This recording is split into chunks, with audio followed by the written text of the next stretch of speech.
And yeah, we're live. Hello everyone. I am now talking to Jari today. Also, many people are already joining. Hi, hi. So Hello, nice everyone. to see you. Oh, hi. Right. Today I have a very special announcement to make. Although I have already shared it with in some of my posts, but officially in live. Hi, hi Tara, welcome. So I just had my first 10K month last month, and I'm so excited to celebrate this with you today, and with Yari, who is now my guest in this live, and we're going to talk about digital products and how digital products help us monetize. Because my 10K month, the biggest contributor to this amount is actually my digital products, and particularly my courses. Welcome, Yari. Welcome. Happy to have Thank you. you, Yana. And I think, yeah, it's a great occasion to do a live stream celebrating your 10K month. That's amazing. Yes. Congrats on that. Thank you. Thank you. It almost feels unreal, to be honest, because it's about 1 year after I went all in on Substack. And I was thinking to take it nice and slow and one pace at a time. And I was never, of course, I wanted to reach the 10K. I have it here as my goal, visual, like, like manifesting it. Mm-hmm. Yes. But I was determined to do whatever it takes to get there and not focus so much on this goal, but focus on like the small improvements to get there. And here I am. So it's real, it's happening, it's very achievable, I believe, to most of us on Substack if you have the right strategy and the right focus and determination and you dedicate the right energy. I totally agree. And I think one thing you said really strikes that, yes, you have that goal there hanging on the post it as like a target to aim for, but it's really the fact that you put in time and effort, make consistent improvements to your Substack and your offers over, well more than a year now, now that all accumulated to having this super profitable month. So I think, Yeah. yeah, that's amazing. Yeah, yeah. I really I celebrated a lot in my with my partner and my dog. Nice. Nice. A lot of treats for your dog. Yes, yes. She's so happy. She's a crazy Jack Russell. Yes. But yours is different. Yeah, yours seems to be a nicer dog. Yeah, but he's crazy as well. He's absolutely crazy. Yeah. He looks cute, but he's crazy for sure. Yes, yes. So, guys, today we're going to share some key lessons that we have learned during our journey to create digital products and to monetize with digital products.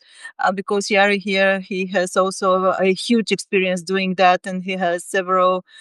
Yeah, maybe I should let you share a little bit more about you. I just Yeah. wanted to make sure that to tell you guys that if you have any questions, please drop them in the chat. We're gonna make sure that we answer them all.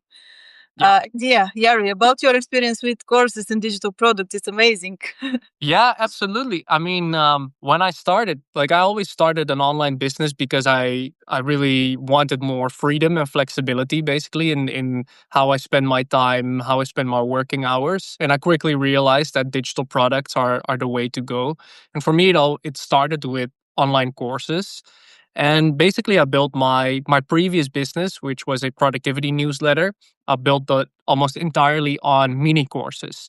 So mini courses, they are more like short courses, very focused on one particular topic, one particular skill, or tackling one clear problem that your audience has, rather than this ultimate course of 15 hours of video lessons, for example. But that's not how I started. I started by creating this 15-hour flagship ultimate productivity course, spent Yeah. months building it. And when it was time to launch it, the results were pretty disappointing. And that's when I had this idea, like rather than having this one big course with 15 hours of videos, let me break down like basically the different modules of this course. Let me turn Yeah. that into mini courses, price them at like $50, $97. And those sold way, way better. And then I realized like, hey, these mini courses are a better solution actually than this big flagship course. Yeah, I love that. I was thinking about that because my first like bigger course is the Substack quest. And because it's so huge, I didn't want to take the time, like dedicate like months to create it. I decided to do it like in public and publish every now and then. When I was ready with some of the chapters, I was publishing them, but then it became a huge course, which is really um, very big. I think it's too hard for people to consume. So I also found out that probably it would be best to break it down in some tiny small pieces, like one specific problem per course at a time, and that works really well.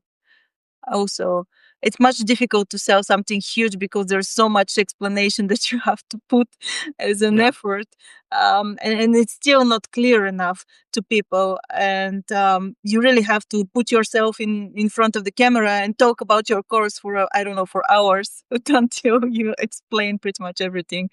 Yeah. So that's also a huge lesson to learn for me. So maybe next step for me would be to break down the quest in small, tiny pieces, like you did. Yeah, and the thing is, for from an audience perspective, for a customer perspective, most people they struggle with something very specific, right? So if I take a look at my previous business, most people actually struggled with procrastination. That was the number one problem they had. So they said, you know what, I am actually already setting goals. I am already planning, doing weekly plannings, and all of that stuff. I'm already doing that. I feel like I have enough energy, but then when actually for me, it's time to take action. I don't do it. I push it to tomorrow. I push it to next week. So procrastination is the thing I'm struggling with. So that's a more specific problem within the overall category of, productivity, right? It's a more Yeah. specific subtopic. So that became my best-selling mini course as well because it was the number one pain point my audience had. And basically the promise was, well, if you follow this 2-hour course, you can follow it in an afternoon. Now you know how to get rid of procrastination. And it's coming from someone who was an ex-procrastinator. Like I was a big procrastinator myself.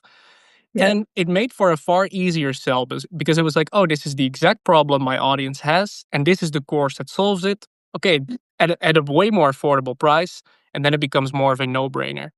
Yeah, definitely. I think procrastination is a huge problem for all of us, the creators. I also face that, and yeah, there are certain tactics that you can implement in your workflow and also in your mindset. I think the biggest work is on your mindset. Mm, for But sure. yeah. So one thing I learned also during the creation of this huge course and also selling it is because it was so huge. I really found it very hard to sell it through email. And initially, so my original strategy was, okay, so I have a paid newsletter, so then I have my paid member benefits. In my paid newsletter, it's selling well, it's high conversion rate, it's done. I know what to do. I have to keep doing it, like, in order to grow. But then for the free subscribers, I was thinking, okay, so I want to monetize also for the free subscribers. And then I launched those automated sequences, and wrote those emails, and send them to my entire free subscriber base. And guess what? No, nothing. It was nothing.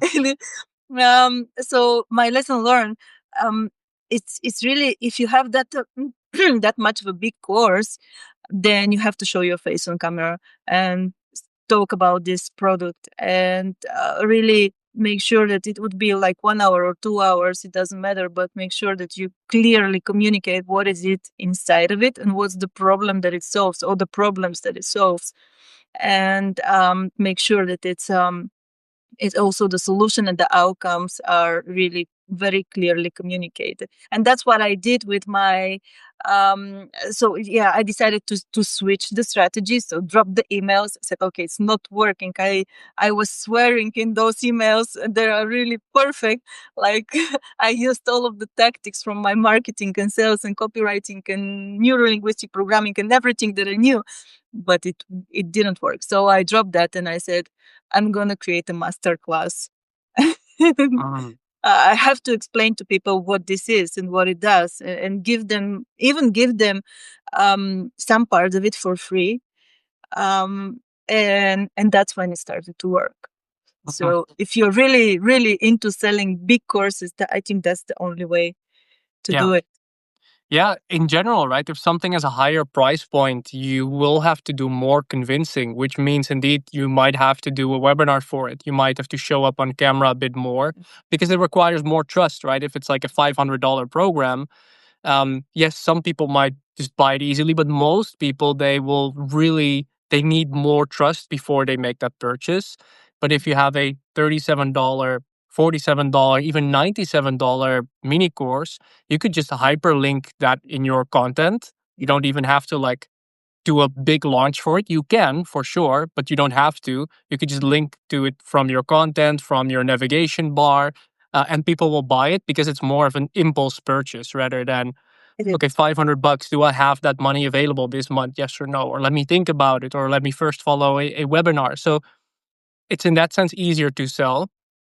And if you then do have something more high ticket, like Yeah. coaching or a higher ticket program, Mm. if you have the mini course first in front of it and someone has bought it, now they're a customer, right? And buyers buy again. That's something we always say. It's much easier to sell to someone who's already bought anything from you, even if it's like a $27, $37 product.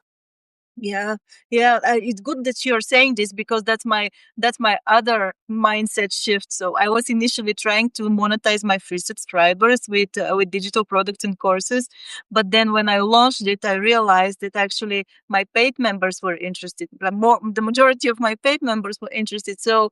And I said, "Oh, okay, that was my aha moment." Mm. Then I said, "So big learning here." So when you create, especially if you have a paid newsletter, when you create a product, make sure that it's relevant also for your paid members, because buyers will buy again. Yep.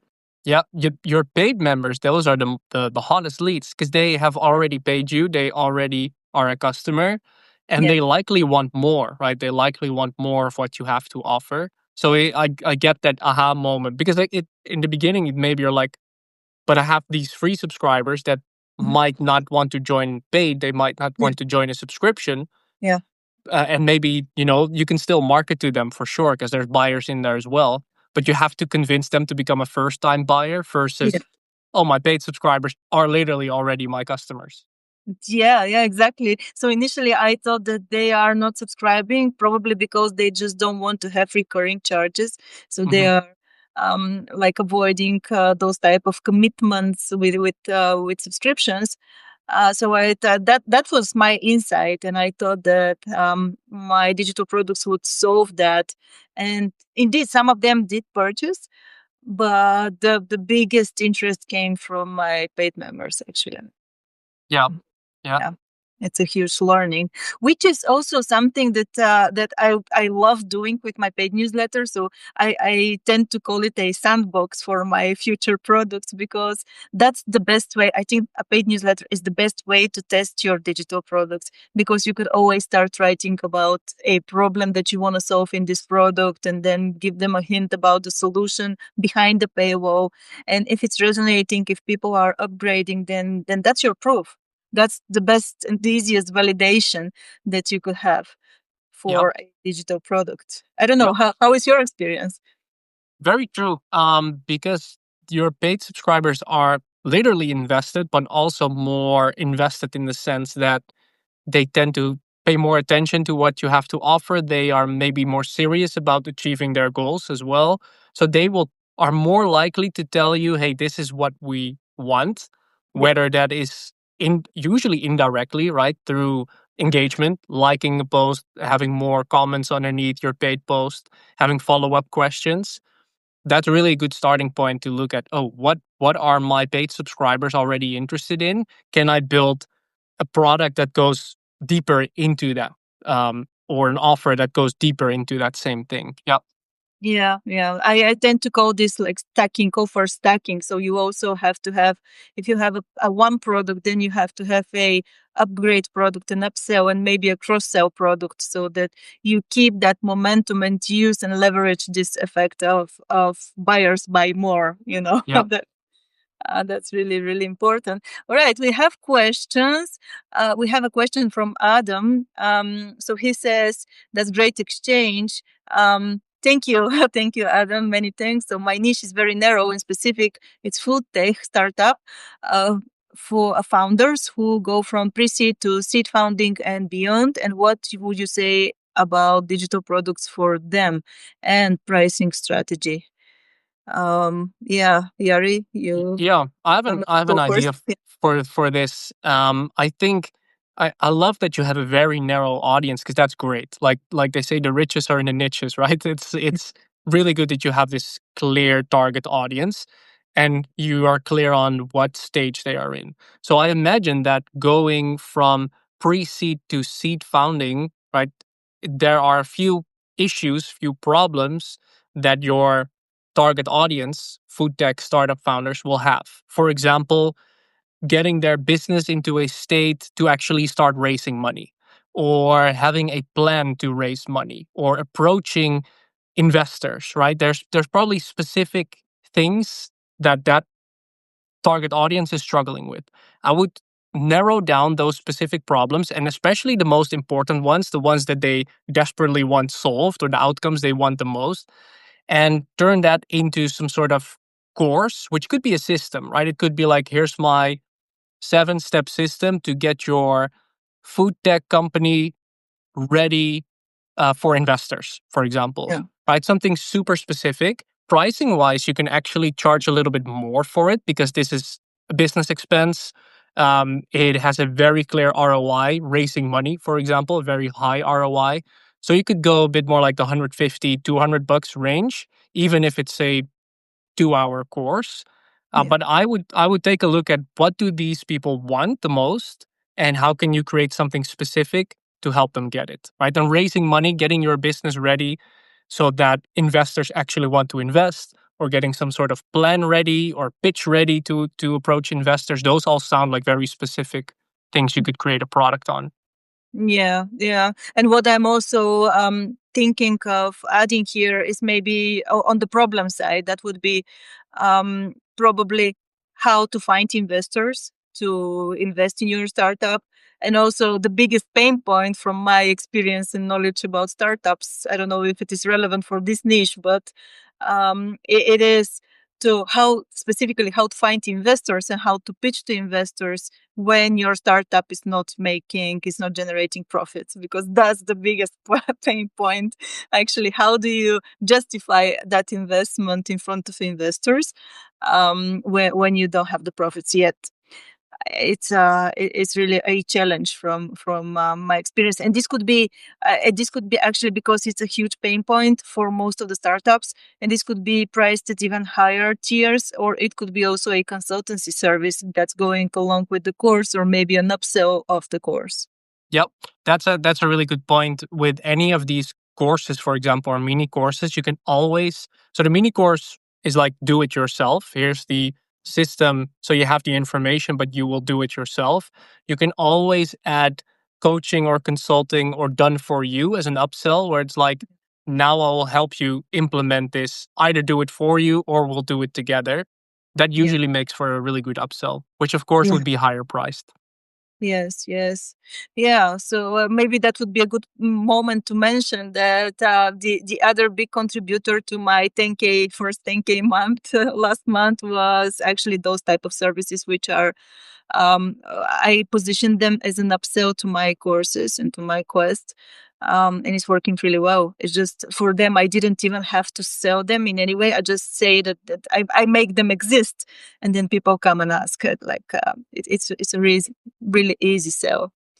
Mm. Right? So Did you we? had the coaching, consulting as an Yeah, upsell. yeah, yeah, yeah. Nice. It's working really well with courses and digital Absolutely. products. Yeah. Right. So we have another question. We have another question from, wait a sec. So Adam, yes, if you have any questions, I hope we answered your question, but please let us know. If not, then we have another question from Corinne, which is, would you have any suggestions on the best platforms for hosting courses? Yeah, for sure. Um, So we are using Teachable at Right Build Skill. We're very happy with Teachable. You can also use Thinkific as an alternative. Both Yeah. of those are priced anywhere between like $50 to $100 per month, but they are very professional at hosting your course. So it makes for a really good learning environment for your student. And also you can add upsells to it. And you can brand it, you can give it your own school name, your own brand. So we're definitely a big fan of those tools. If you're just getting started, if you're really new to this and you don't necessarily want to invest in tools yet, I would choose something like Gumroad, because Gumroad is free to get started. They just take a 10% cut on every sale you make, right? So this means you can just upload your course for free, host it for free. You can have sales page, make that easily on Gumroad, also upsells through Gumroad, but they just take a 10% cut, which of course means that if you really start making money with your course, then it's probably smarter to change to like Teachable or Thinkific. But in the beginning, I said Gumroad. Gumroad, yes. Um, that's a tool I would definitely recommend. I see that Corinne actually has a follow up question. Any views on using Notion? You can use Notion if you want for your course. The only problem is it's a URL, so someone can just share that URL, copy paste it, and share it with other people. That might be an issue. And of course, when you use Notion, you do need something to capture payments first, right? So Stripe, PayPal, or an integration like that. But you can definitely do it. There are people who host their courses on Notion for sure. Just be aware of the fact that someone can just copy paste the link and share it with other people. Yeah, yeah. That's downside of Notion. So I'm not, not a very good, a very big fan of Notion, just because I am also obsessed with the customer experience. So it's really important for me. And since I worked in a telecom for so many years, I also I try to be mobile first and test everything before I put it out there for customers. And the experience on a mobile device is for me number one priority, because I already know that the majority of the people are consuming from a mobile device. So that's really important. And if you want to go professional, I would 100% agree here with Jari that it's going to be, for me, it's also Teachable. Although you could use Thinkific, I know also that there are some other platforms that you could use for courses, and they have some specifics. Like for example, School is very popular. You could use School as well, like, and create a community around your course. And then maybe host some live sessions inside of it, because it also has a calendar. It's also a very good option. But then it's again $100 per month if you want to have the full features. There is a cheaper tier. I think it's $9 per month or something like that. So it's a good starting point as well, and it's not taking 10% of your revenues, like Gumroad. But definitely, if you're just starting, then Gumroad is the best place to start. And both Gumroad and Teachable have a very good mobile application where you could watch courses, and the experience is pretty good. So you have this. When you finish the module, then you have this marking that it's complete and so on. And that's really, really important. Yeah. So, yeah. Yeah, Uh, Gumroad's good to get started for sure. And then, yeah, especially if you start making money with your course consistently, then I would definitely upgrade to like Teachable. Yeah. for sure. Yes, me too. Me too. I would also add maybe that you could also do this on Substack, although the experience is far from perfect. But you could pay all your courses on Substack and get like instant validation from your audience, because in this way you don't really have to do that much of a selling. Besides, make sure that you have a clear communication to your audience. Yep. Yeah, for sure. You can definitely add courses or digital products to your paid tier to make it stand out, instantly boost the value of it. You cannot sell it then as a standalone through Substack, like it will be part of your paid tier. But definitely you can use it for that as well. Yeah. Yeah, yeah, definitely, definitely. Yeah, so now we have another question from Dr. Tara. So she says she created a course and launched in September and still having challenge getting people to know about it. So four people bought and one turned into one-on-one coaching. It's still a positive thing, but still getting challenged to um getting word out about the course. Any tips Well, here? yes, well, Tara, good to see you. Good to see you here. Tara is also part of the Right to Yeah, Skill community, so it's fun having her in the live stream. So, yeah, I would really say that getting more people to become aware of your course might not necessarily mean to promote your course, right? When we think of promoting your course, it often looks like we're like this car salesperson, like this sleazy marketer, for example. But yeah, I would mention your course regularly. So when you have a free Substack post, for example, and you talk about, I know in your case, the inner critic, right? You talk about the inner critic and you give away tips on how to deal with the inner critic. You could always end it or in the middle of the article, just hyperlink to your course. Just say like, if you want to step deeper or if you want to tackle this problem once and for all, check out my course. Right? Just you're not even selling it, you're not pitching it. It's just like, hey, it's here for if you want to take the next step. Now, in and of themselves, posts like that might not generate a lot of sales, but if you do it consistently over and over and over again, your audience who is, busy with their lives, distracted, they need these constant reminders that you have a course, what name it has, what problems it solves, and basically that it exists. So that when the time is right for them, or when you do run a bit of a bigger promotion, that's when they buy it. So those consistent reminders in your content, pinning it in your navigation bar. If you do a podcast episode, if you do a Substack live, you casually mention it. Again, you don't have to pitch it, but you can just say what problem you solve in it. You could share a strategy from your course and mention that it's from the course. You could maybe talk about um, a journey of one of your students that has followed your course and what they achieved. So if you kind of like make a mental note for yourself that it's something you just mention often without pitching it, that will go a long way, especially if you look months into the future. yeah, yeah. Yeah, and also, so what I try to tell my people in the community is that you have to talk about your paid offer like all of the time. Like in every piece of content, you have to sell, but not not the sleazy way to sell, not the like the direct way to sell, but just the way that you mentioned, Jerry. It's like you talk about the topics and the problems that you solve in your course, and you create content about these problems, and then you give a hint for that entire solution. Maybe you give them a little bit of the solution, then you finish with, like, if you want to deep dive into this, go visit this page, and there is your course. It's working Yep. really well, but then you have to be consistent, like tell the world about it, shout out loud about it. Yeah. Yeah, for sure. And that's the thing, right?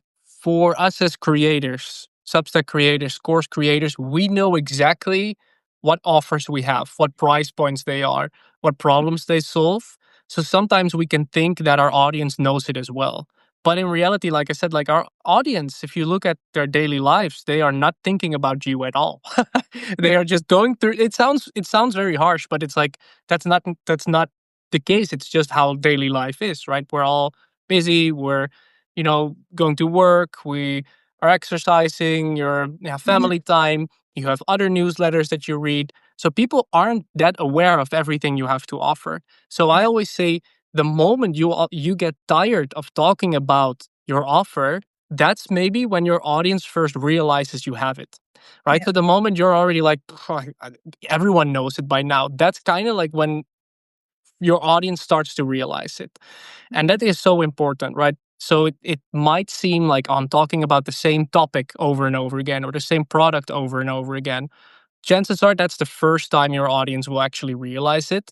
Um, I remember there was this note from Ayodeji. Ayodeji, yeah.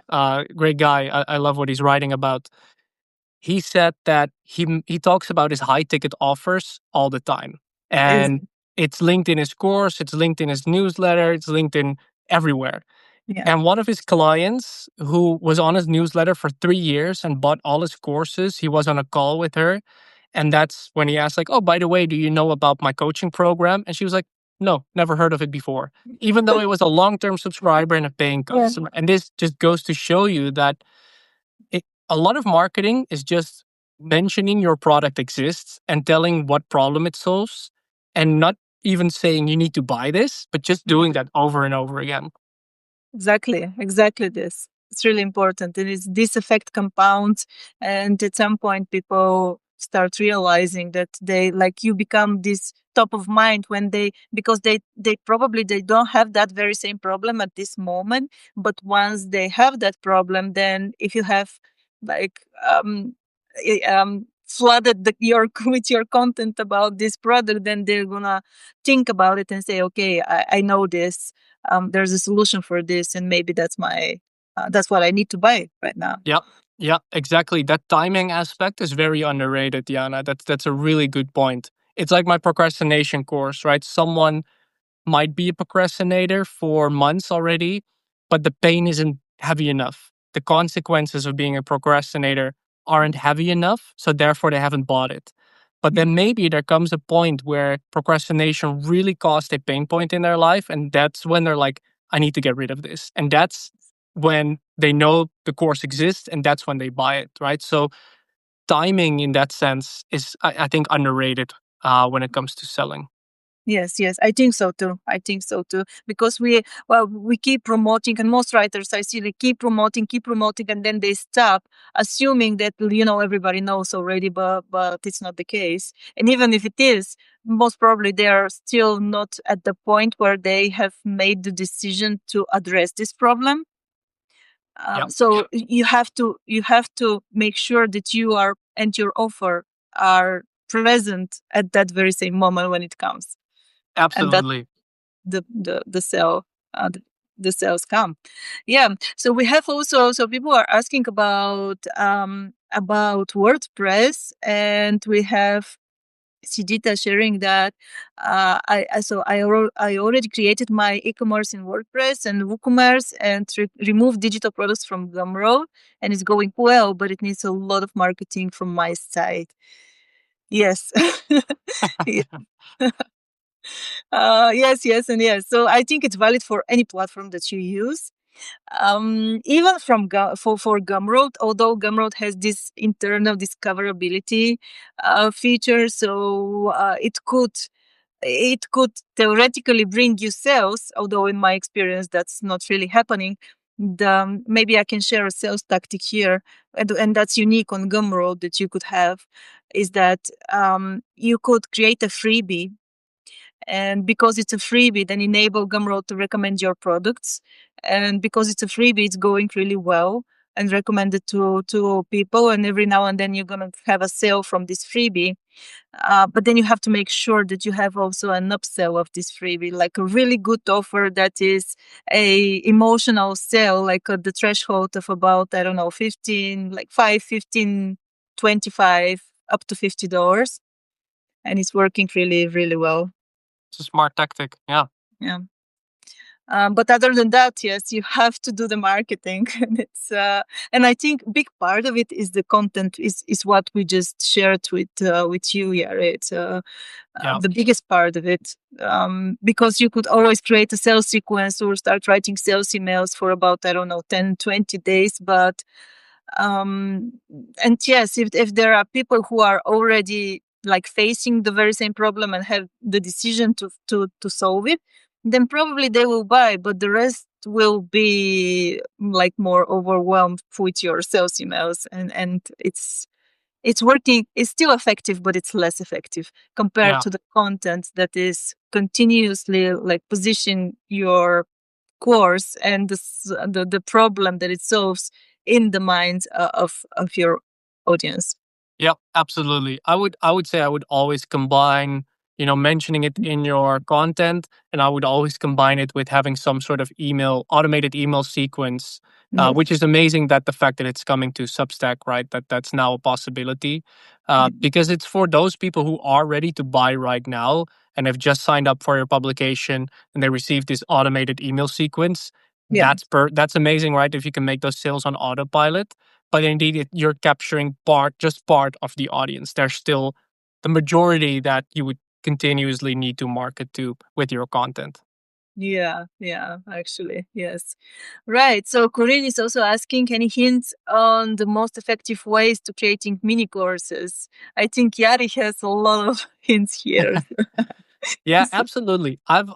I have a lot. So pause me anytime that that I'm talking too much. I Okay. would say realize that your course does not have to be a Hollywood production. It is for your customer. What matters more is that you help them go from A to B as efficiently as possible. So when of course the quality needs to be good, right? You cannot have like horrible audio quality and horrible video quality, but it does not have to be a Hollywood production. So usually my courses are either like Canva slides, and then I record it with Loom. So you have a little bit of like a talking head in the bottom corner, and then I have this mic, the Shure mic that I use to record. But even a built-in mic on your MacBook will do perfectly fine. Yes. And I keep it really simple, so I don't edit out my ums or small mistakes. I keep that in. It makes you human.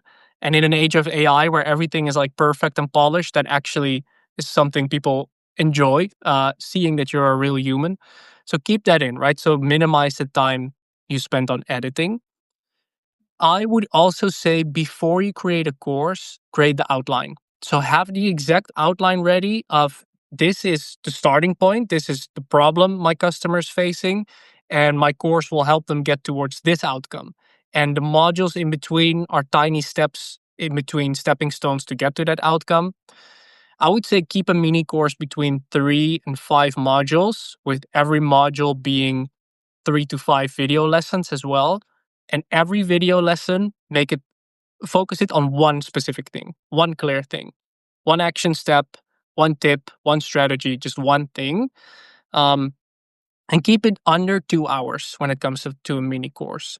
And this sometimes can be difficult because as experts, as educators or coaches, we want to teach and teach and teach, but it's actually about what can I what's not necessary for the course while my customer will still achieve the outcomes they want. That's actually best. You can always decide to add stuff as a bonus, but if you can make it efficient, then someone can follow it in an afternoon or in a weekend, which actually makes them more likely to do it.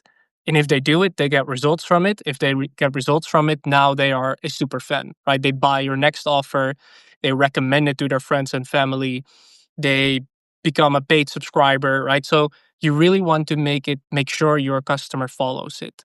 Um, so when creating your course, keep that in mind.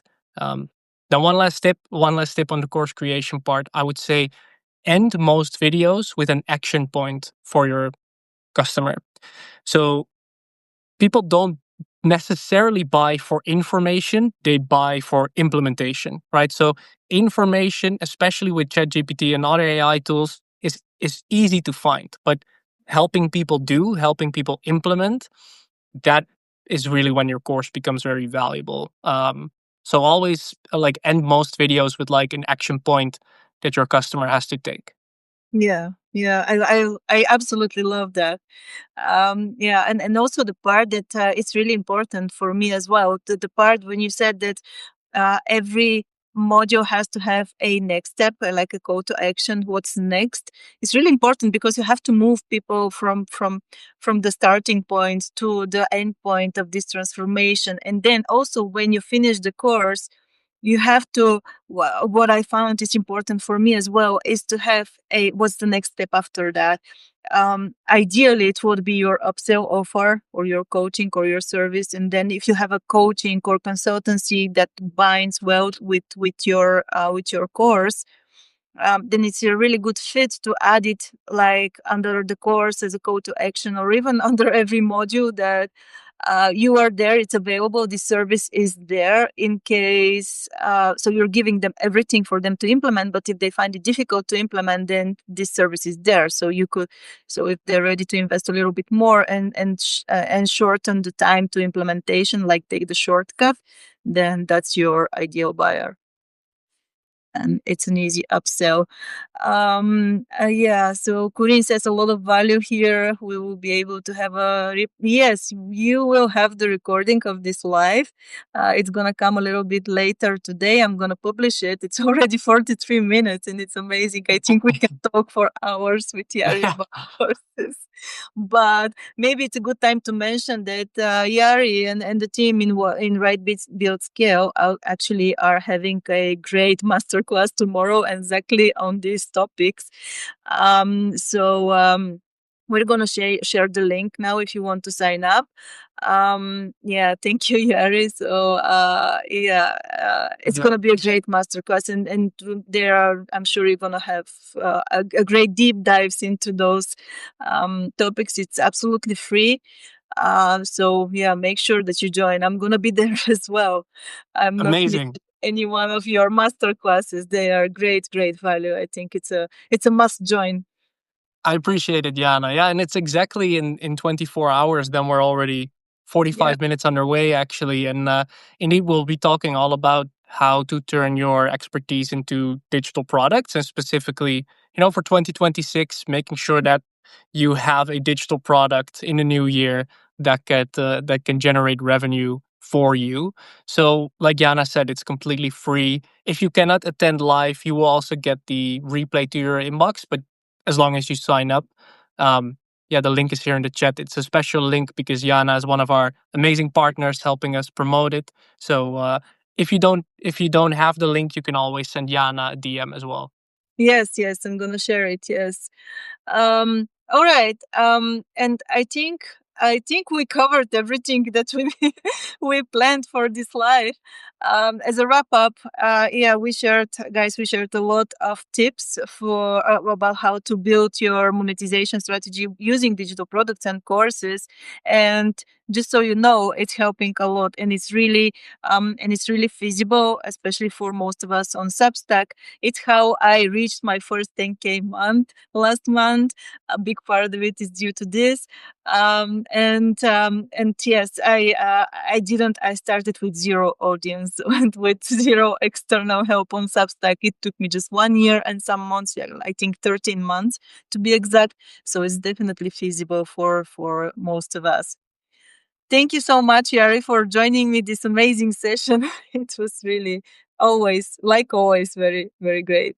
Yeah, thank you for having me, Yana. And once again, I think it's great timing. The fact that you have that 10K month to be able to celebrate it with a Substack Live. That's amazing. Congrats. It is. Thank you. Thank you. I'm gonna drink some wine now. Nice, nice. I'll have my right build skill mug over here, but it contains Awesome. water. So, Yes, yes. all right. Thanks, everyone, All and right. thank you, Thank Yana. you. Thank you. Bye. Bye, everyone. Bye.